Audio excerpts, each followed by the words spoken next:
My opponent's claim is that spending money to earn a college degree is worth the investment in yourselves. And their secondary claims are earning a college degree drastically increases your lifetime earnings compared to just a high school graduate. And compared to the recent studies done, those with a college degree are still less likely to be unemployed. And those who graduate from college increases the liability to help out with their families. And refuting the first response is not going to college or just dropping out can still help you earn a good amount of money without further training. To list a few people that never finished college but became very successful are Mark Zuckerberg, Steve Jobs, and Bill Gates. Plus, the opportunity cost of you being in college is that you could be having the extra 4 years of experience and networking. You would be getting hands-on experience that you would not be getting by just sitting in a classroom taking tests. Many more people did not go to college or dropped out and are now millionaires. This includes David Karp, who created Tumblr, Daniel Ek, who created Spotify, and Susan Lin, who is now the CEO of AOL's content brand. Referring to the second response is being in college will make you in debt for years after you graduate, and it will not help you further your experience in a job.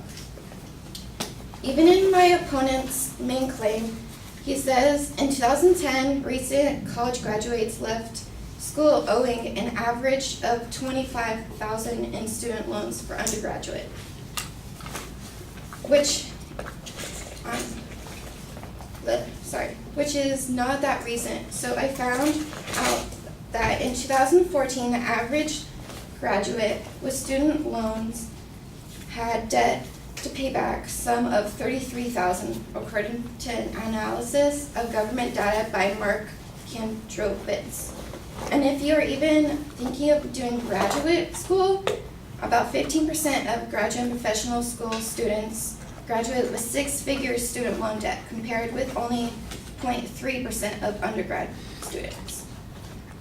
So if you're in debt, then it would technically mean you are not really employed, since you're paying off your loans. According to the third response, is going to college makes you disconnect with your family. Evidence is that while in college, about 58% of students are about 100 miles away from home, and so they are not able to care for their families. Most of the time, the families are paying enormous amounts of money for their son or daughter to go to amazing college. But while you're in high school, you can be working off and caring for your family and furthering your work experience. And being away at college can make you disconnect with your family. This was in 2013 that the U.S. Census released a report that found about 1 in 4 high school students have jobs, and that means about 3.1 million students aged 16 and older are working nationwide. This means that students are still able to find jobs while in high school, and they can move up in the ranks so that they can be with their families more. So going to college is not always worth your investment. Thank you.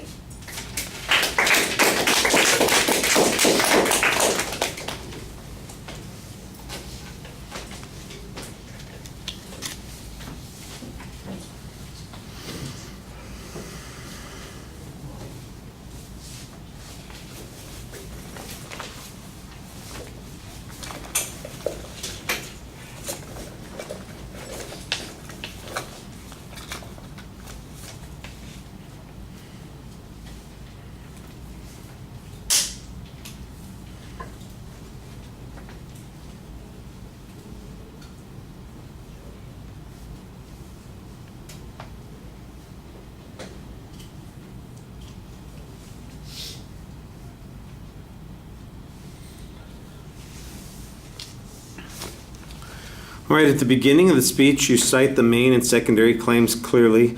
I think your pacing here is a little bit awkward, which sometimes makes it hard to figure out exactly what the advocate's original claims were. They're not coming out as distinctly as they ought to. As you go from point to point, it's pretty clear that you're moving from one point to the next. What's not quite as clear is what your claim is on those individual points. On the first point, I think it's not too difficult to figure out. Basically, the position you have here is that people can be a success without actually having attended college or completing college. And you've got a whole series of examples that you cite there. Most of them seem to be reasonably well known.